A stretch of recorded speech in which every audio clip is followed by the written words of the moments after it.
On today's episode, who will win World's Toughest Mudder 2018? We talk with OCR stats expert Jack Bauer and break it down. This is the World's Toughest Podcast.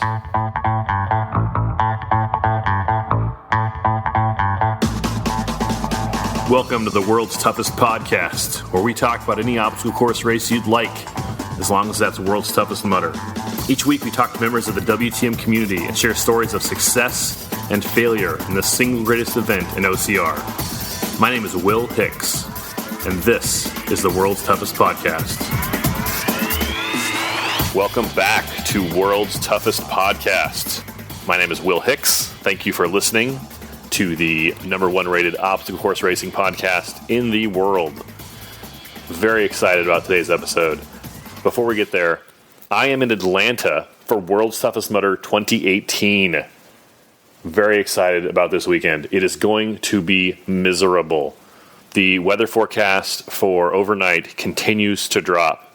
Now they're saying it will get as cold as 34 degrees, which is very cold. It is scheduled to dump down rain on Friday. So that will be something else fun we get to deal with, is the fallout from the rain. So this will be, no matter what happens, this World's Toughest will be one for the record books. If you are listening at home, you need to plan on coming next year, because you are going to be sorry you missed this year, and next year is going to be just as great, but for different reasons. Speaking of, if you are at home trying to follow along, you can go to our Instagram page. Actually, go to Tough Mudder's Instagram page. You can find the hours of the Facebook Live video that they're going to be doing live from the site. Maltbie Davis of the ORM podcast will be out there, as well as E-Rock giving play-by-play. Last year they talked about who was winning. They talked about members of the community. They brought in past elite members to do interviews, kind of break the course down, and that will be fun to watch. Also, while they are not on, and while they are on, honestly, all 24 hours, we are going to have Carlo Piscatello doing our Instagram coverage for World's Toughest Podcast. So follow Tough Mudder on Facebook Live, follow World's Toughest Podcast on Instagram for all your following along at home needs. There should be a tracking link. There usually is a tracking link where you can follow your favorite athletes, follow your family members, your friends that are running, and when that link goes live, you'll be able to find that on our Facebook page at facebook.com/World's Toughest Pod. Or Tough Mudder should release that information as well. It's getting very close. We're literally days away. It's Wednesday night as I record this. The race starts at noon on Saturday. Today's episode is with Jack Bauer. Jack has become the go-to stats expert for obstacle course racing. You can go to yanceycamp.com, follow their racer statistics to see all the information that Jack and Yancey have compiled over about every Spartan race since Spartan race began. Very interesting to see how the different athletes stack up against each other. We talk about it a little bit at the end of our interview. But we're not talking about Spartan race today. We're talking about World's Toughest Mudder. We're talking about the men and women that are going to win the race. We talked about multiple elites, both sides of the column, men and women, and Jack makes predictions. He tells you, this is the man who's going to win, and this is the woman who's going to win. Obviously, we don't know exactly, but anyway, they're great predictions. You can see them in the show notes already if you want a sneak preview, but this is a different episode. I don't know if we've ever really done an episode like this. Last year, we did one with Maltbie Davis after the race, kind of talking about how everyone did. This is the first time we've kind of done a preview of, hey, here's who we think is going to win, here's why, and anyway, very excited about it. Let me know what you think about it. Please leave a review on Apple Podcasts and say, hey, the episode with Jack Bauer was great, or hey, do not care, you don't know what you're talking about, delete that one. Either way, I'd be happy to hear it, and I'll read it. Either way, I will read it on a future episode of the podcast. To leave a review on Apple Podcasts, open the Purple Podcast app, search for World's Toughest Podcast, click our logo, scroll down, and click Write a Review. If you don't have an iPhone, you can do the same thing on Amazon.com. Just go to Amazon, search for World's Toughest Podcast, click our logo, scroll down to click Write a Customer Review.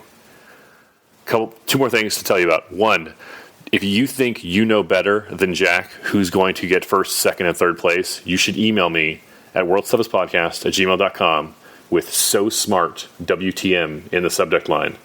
Tell me the first, second, and third place winners, male and female individuals. Tell me also, so I need you to give me 6 names and the places they're going to win. And if you are correct, if you get all 6 right, you will win a brand new sticker. That's right, I said brand new.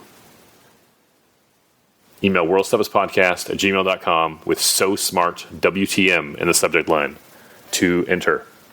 And as long as you are entering, if you would like to win a free pair of Merrell All Out Crush 2.0s or Merrell Agility Peak Flex shoes, your choice, text the word tough to the number 22828. That's tough to the number 22828. I love my Merrell Agility Peak Flex. I brought 1 pair of those. I brought 2 pair of the All Out Crush. And I think the All Out Crush pair I'm going to wear is the pair that's actually a half size too big for me, because I'm going to wear 2 pair of neoprene socks inside my Merrell All Out Crush 2.0s. It's time to talk with Jack Bauer. Let's go to the phones. Jack Bauer, thanks for joining the show. Thanks for having me on, Will. Can't wait to talk some stats. Jack, you've kind of developed into the stat expert in the OCR world lately.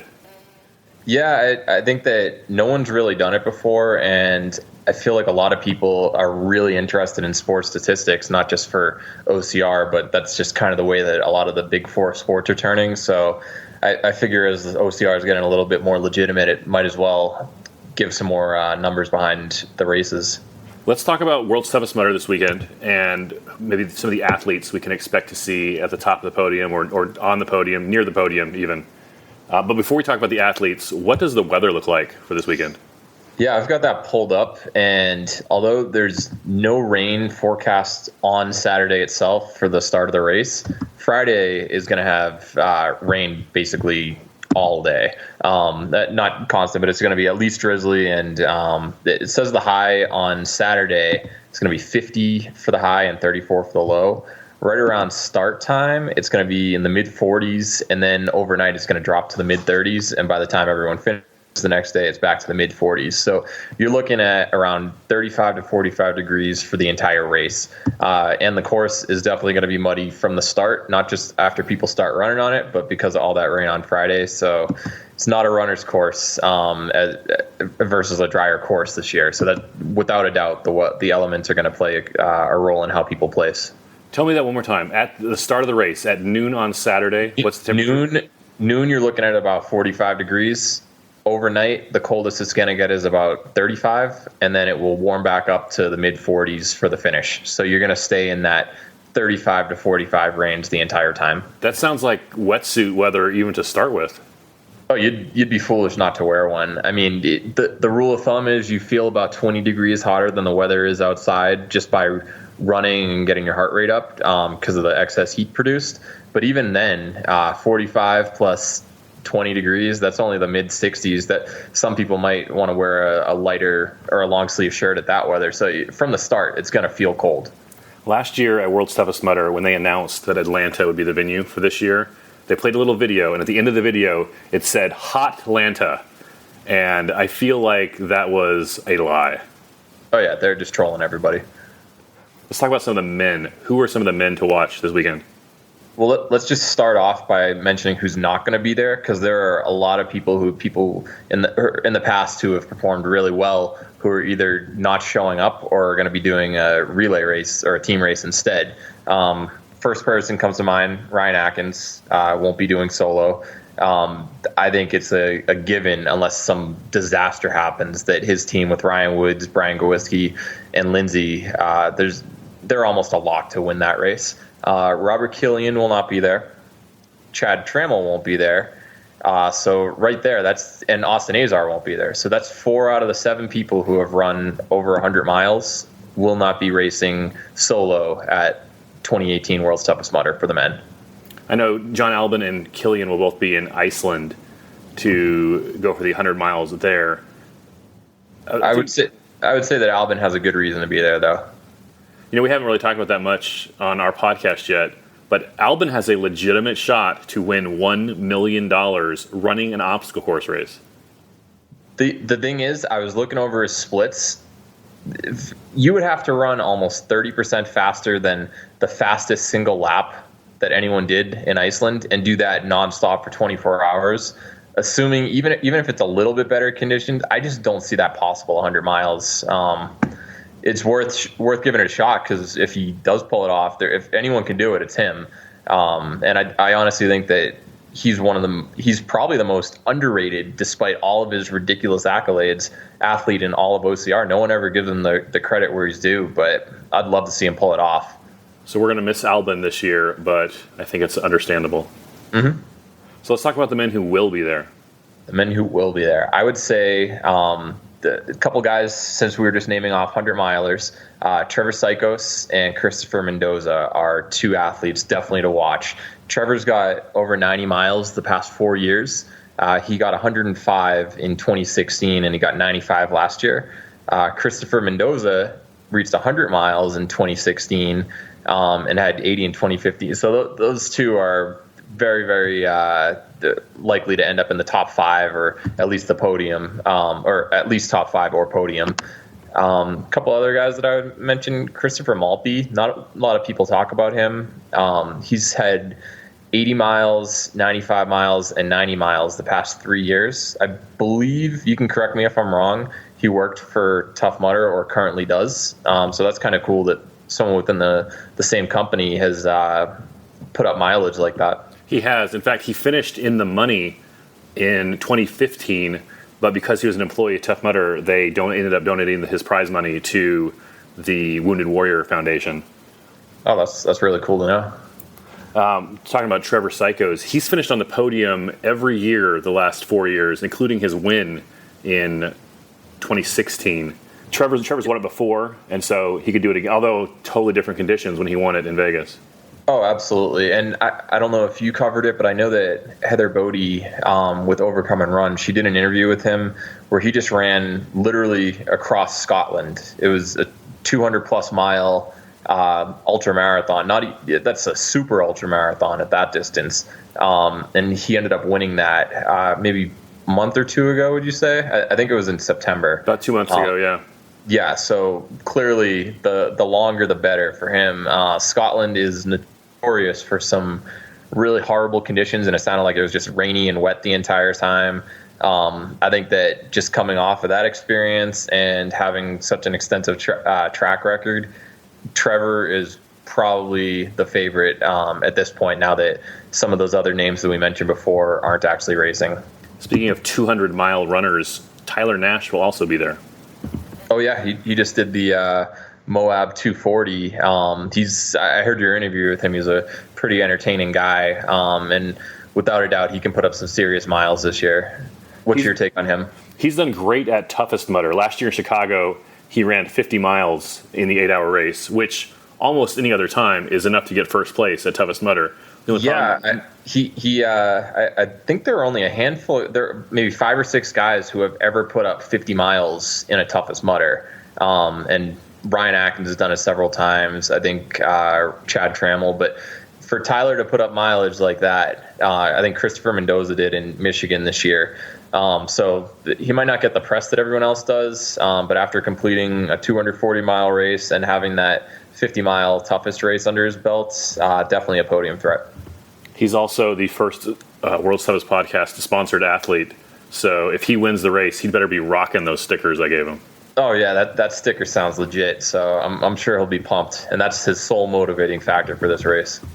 We've talked about Kris Mendoza a couple times, but he's had a good year this year. He won his first Toughest Mudder just a few weeks ago. Yep, he is clearly with 100 miles under his belt and the orange jacket. Kris Mendoza is legit. He got 50 miles in Michigan and 40 miles at the Central Texas race earlier this year. He just moved to Colorado. I know that you interviewed him, so elevation change. It sounded like I briefly heard a podcast by Matt Davis today where he was going over the course map. Sounds like roughly 600 feet of elevation gain per lap, or elevation change. So I don't know if that's divided by 2 for the downhill. But clearly living in Colorado now, the elevation change isn't going to be or is going to go right into his favor. But yeah, anyone with an orange jacket, they're a podium threat. You mentioned Scotland a minute ago. Scott Brown is one of the best OCR athletes out of Scotland, and he will be back this year. That was a smooth transition, and they actually are going to rename their country Scott Brown instead of Scotland if he ends up winning this year. But no, I heard he got 80 miles, 2014, I believe, and 70. You'll have to correct me. I think, or 2015, he got. I think he got 80 in 2015. He got 70 in 2012. Yeah. He's been off a couple years. I know that you just spoke with him. I didn't have time to listen to your episode. So what's your take on him? Obviously, he's used to the crappy conditions being from Scotland, just like I mentioned for Trevor. So if it really becomes pretty bad running conditions out there, I think that favors someone with who grew up in that part of the world. I totally agree. He got his best finish place-wise was fifth place in 2015. And if we were in Vegas this year, I'd say, fifth place would probably be, a good, kind of optimistic for him, right? But with terrible conditions, cold and rain and wet and miserable, I think that only helps his odds this year. Yeah, this is going to be a sufferfest. It's going to be about staying warm, and your hip flexors are going to get really tight if you're going to be trudging through mud. It's going to be a lot different than just being on a dry course and just kind of shuffling along at the end. It's really going to take a lot out of you, and every step's going to be a pain towards the end of the race, more so than normal, as if a 24-hour race wasn't going to be brutal anyway. One more man to keep an eye on. Tell me about Jesse Bruce. Jesse Bruce, so we're talking about world's toughest mudder. Everyone gives Ryan Atkins a bunch of credit, deservedly so, for his unbelievable range, where he's podiumed at OCR World's 3K and won world's toughest mudder. Jesse Bruce just won the NORAM 3K championship, or I think he got third. So he podiumed there, and he has a legitimate shot at podiuming at world's toughest mudder. So you have both ends of the spectrum. He ran earlier this year, the Michigan race, and he also got 50 miles there. So he's one of only a handful of athletes to ever get 50 miles in an 8-hour toughest race. So he's had a phenomenal year. I know he does a couple of Ultra Spartans each year up in Canada, and he just seems to have taken his fitness to a different level with his performances in all the different circuits around in the OCR this year. So I wouldn't be surprised if he ends up on the podium. He seems like he really wants it this year. Okay, so a lot of strong men. Gun to your head, who were the top 5 men at World's Toughest Mudder 2018? Do you want 1 to 5 order? 1 to 5. Okay, I would say I'm going to go with Trevor Cichosz for the win, Christopher Mendoza for second.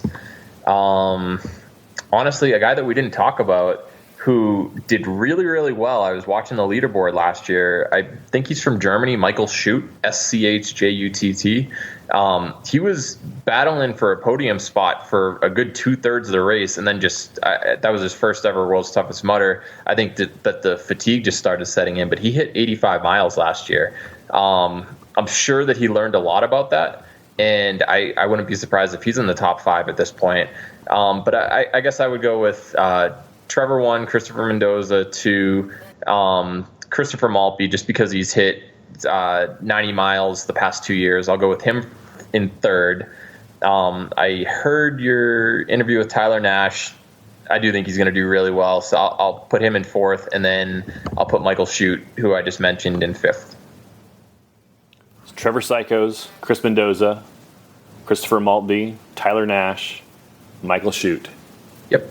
Let's talk about the women. Who do you think the top 2 women to watch will be? Oh, I think that everyone in the field would have to say Rea Kolbl and Allison Tai. Tell me about the competition between Rea and Allison. How do you think the weather will affect that? So honestly, I think that Rea had a little bit of difficulty this year in the Chicago Spartan U.S. Series race, where it was actually really muddy. She didn't do as well as her typical top 3, top 5 performances there. I know that she is just a grinder, and she just prefers to run the entire time instead of power hiking on basically anything. With this weather, it really seems to favor someone like Allison, who's just used to brutal conditions. I don't think that Allison would beat Rea in a pure foot race.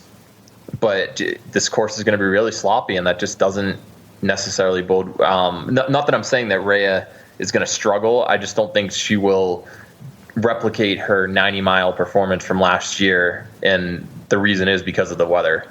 Last year Rea won. She led wire to wire, and she kind of got out in front and ran away from everybody. I don't know if that's going to be possible in the mud and with the cold this year.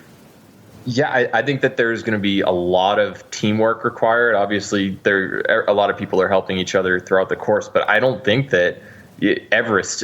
You've seen her a couple of times during the Spartan U.S. Series races. She just can't get over the 8-foot wall or the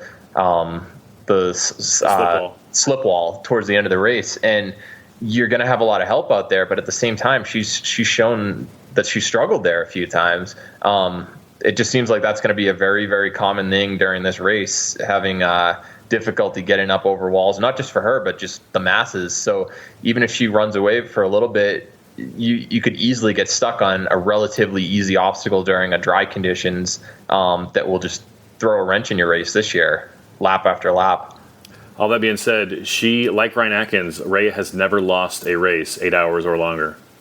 That's true. And I think that it sounds like I'm being negative on Rea. That she's going to finish top two. And I did think that she and Allison are kind of in a league of their own for the women.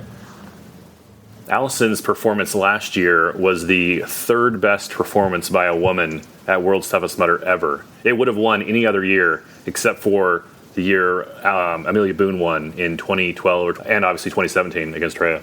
With Rea, yep.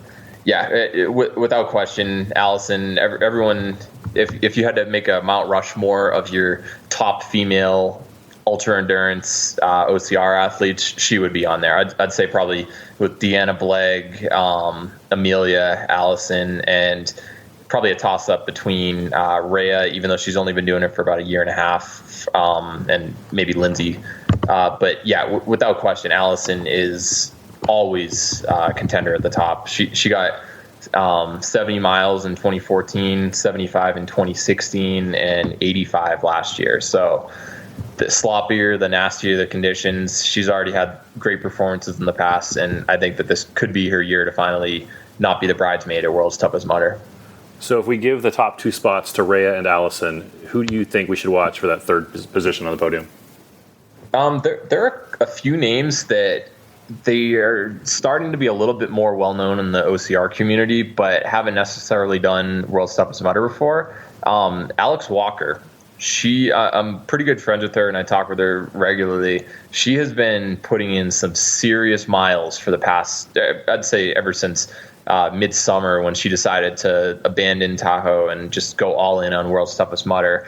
One of the things that's really going to help her is she has phenomenal grip strength. And over the course, if you can avoid having to run those penalty loops, you're going to save yourself so much time and avoid all that extra distance. Because I read a stat somewhere that Rea actually covered more ground than Ryan Atkins last year, but her official distance was only 90 miles, and that's because she had so many miles, roughly 20 miles worth of penalty loops, just because her grip strength endurance wasn't there. I think that's unbelievable to hear, and I've heard that from a couple places. But someone like Alex Walker, who I just mentioned, trains with Yancey, and another girl, Adriane Alvord, also does, and the two of them, with all the grip strength endurance training that they do under his program, I think that they're definitely in a spot to get top 5. What do you think about Anne Champagne?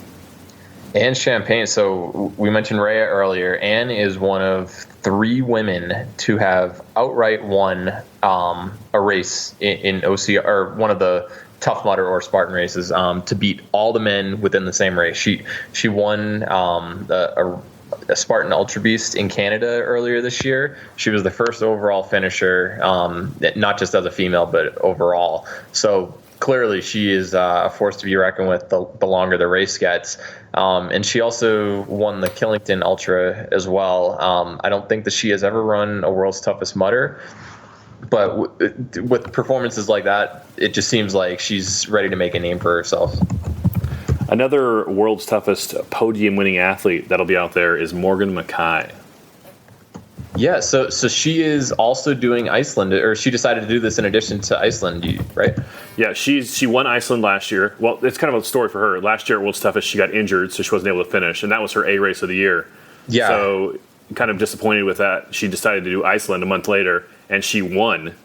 And so she's going back to Iceland to defend her title, and she wasn't planning to do World's Toughest.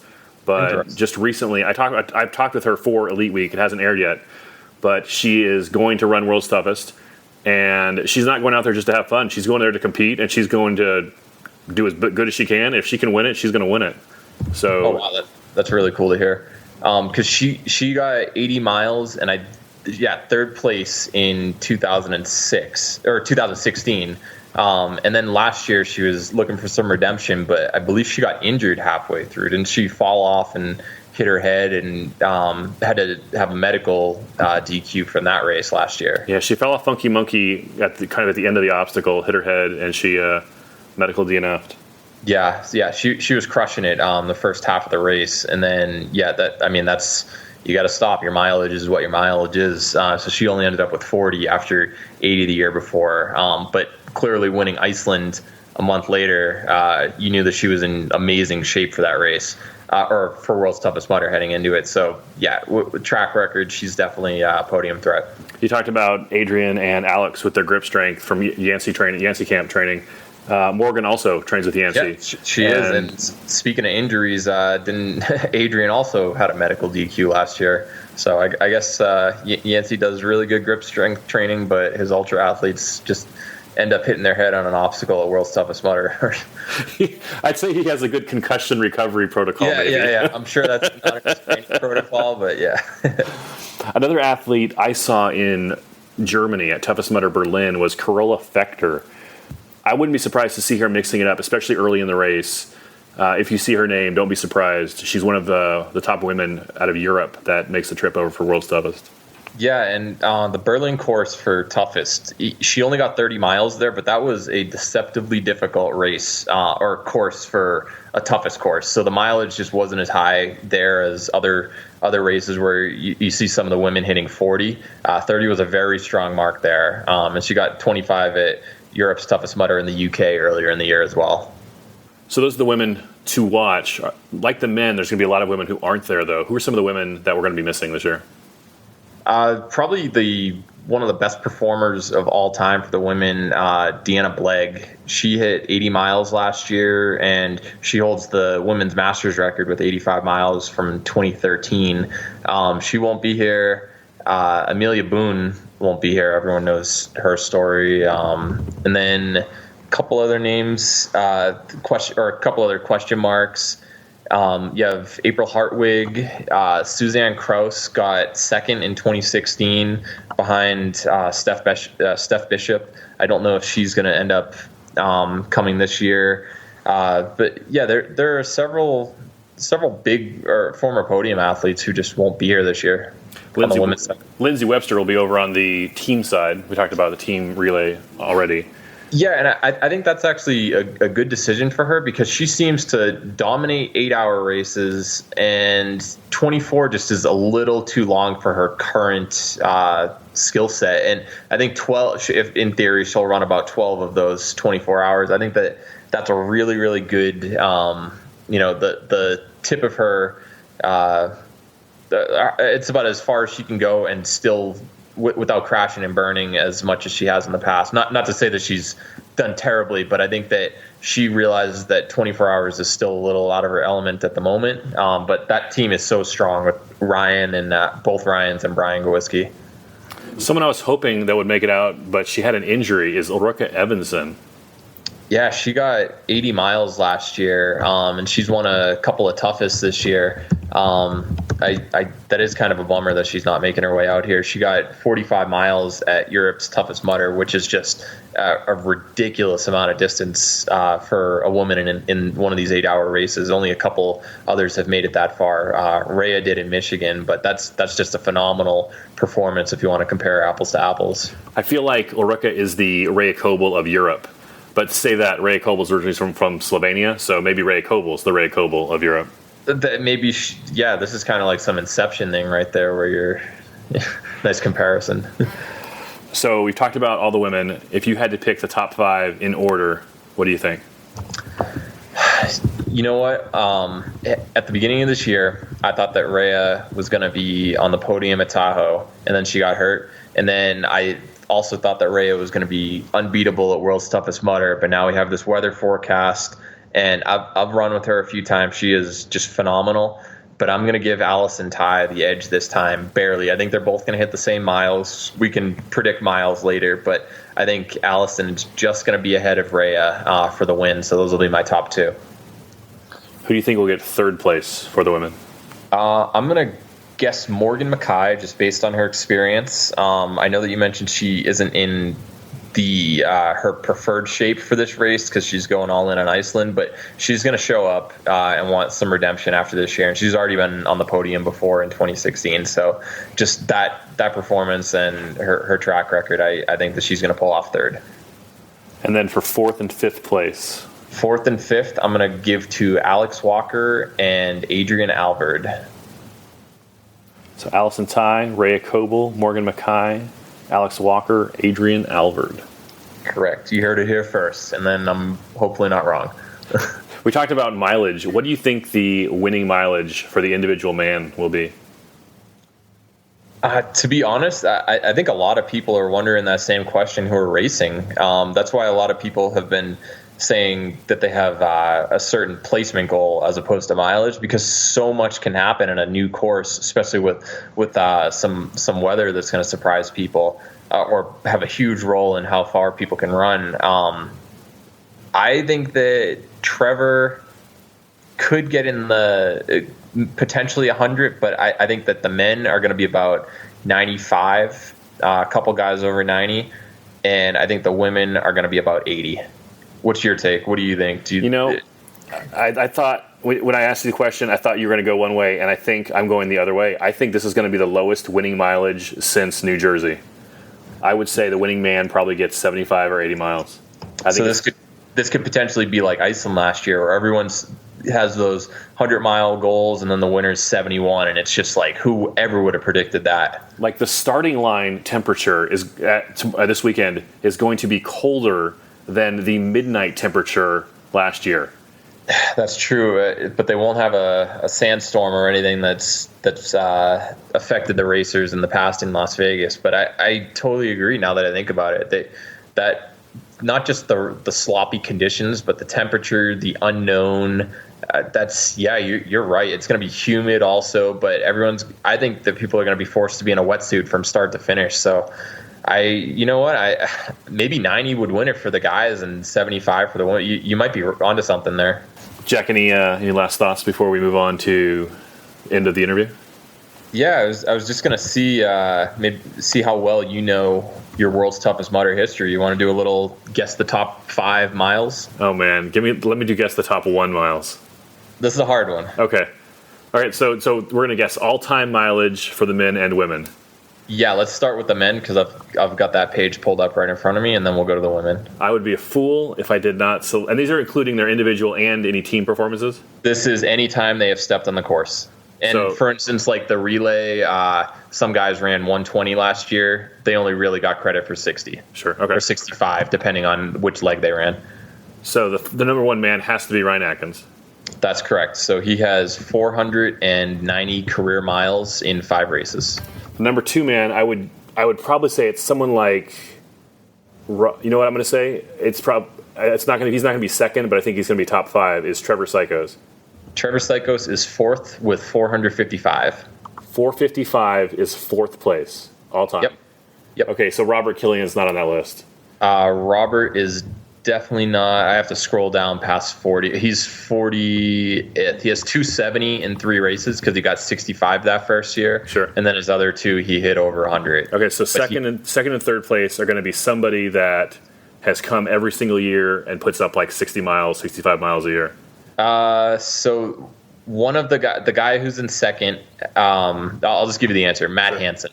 I should have known that. Yeah, he's hit 95 twice. And then he's been in that 60 to 75 mile range the other 4 years. He did not race in 2011, but he has been every other year. Who's in third place? Third place is John Fagan. I actually don't know a lot about him, but he hit 80 miles in 2013 and 2016, and last year he hit 75. So clearly he's not just racking up miles just because he shows up. He's a legitimate performer. Sure. And then the the fifth place is Michael Delanty. He got 75 miles the past 2 years, and in 2013, and then in 2014 he hit 80. All right. So let's talk about the women. Yep. The number one woman has to be Amelia Boone. That is actually not correct. Get out. Yeah. So even though she got second in 2011.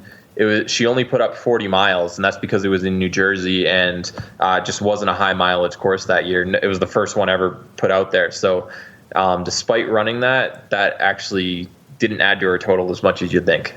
So, but she won 3 times. That's correct. So she put up 90 miles in 2012 and then 75 in 2014 and 15. So collectively, she has 280, which puts her at tied for 4th all time. Amelia Boone has tied for 4th all time mileage for women. Yes. Okay.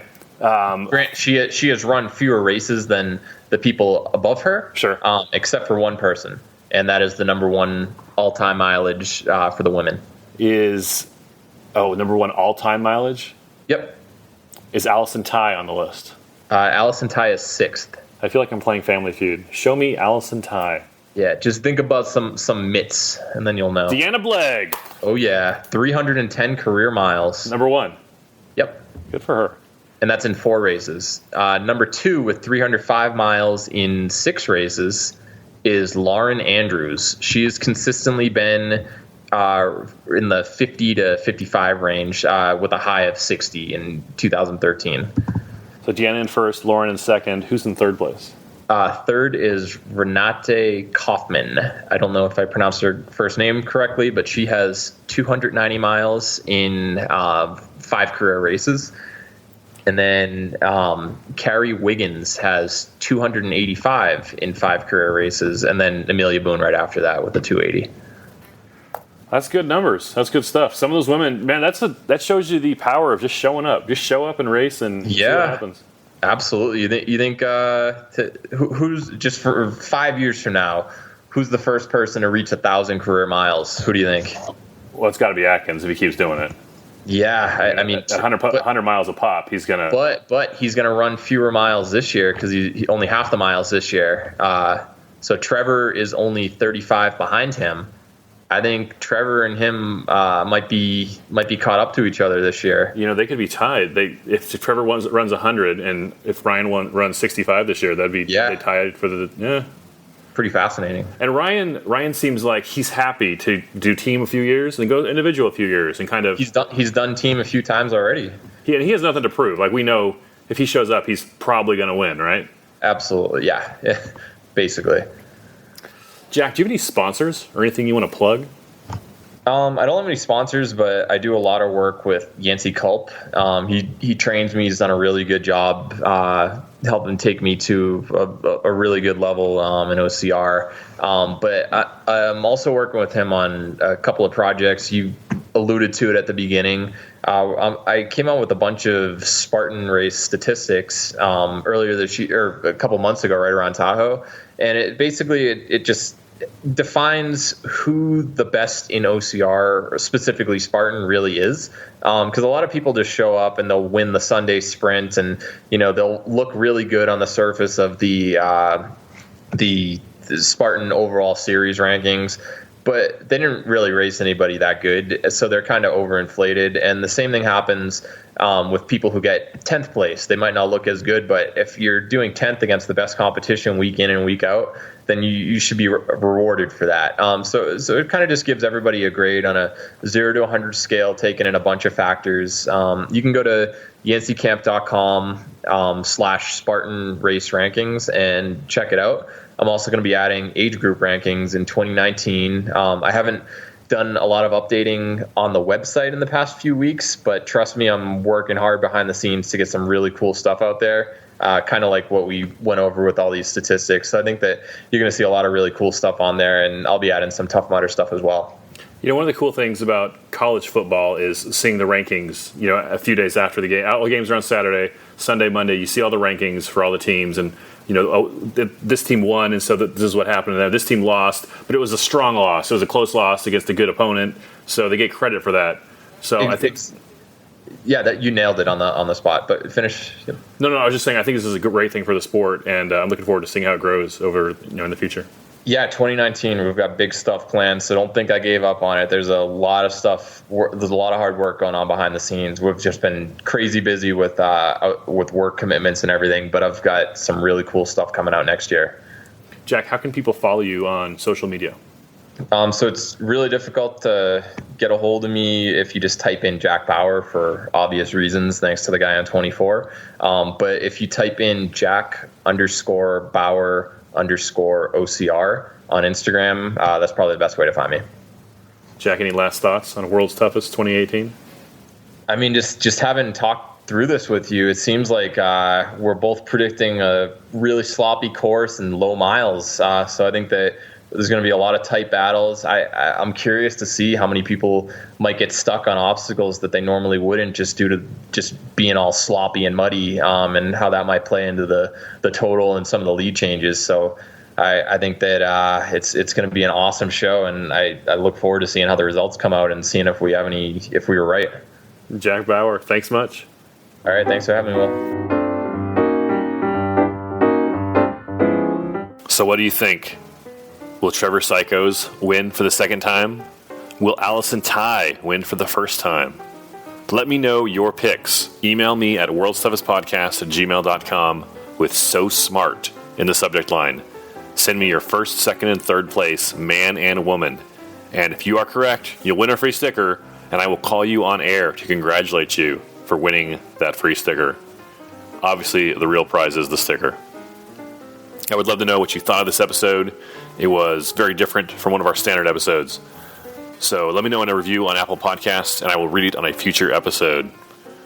I will see you in a couple of days. Go spend time with someone you love.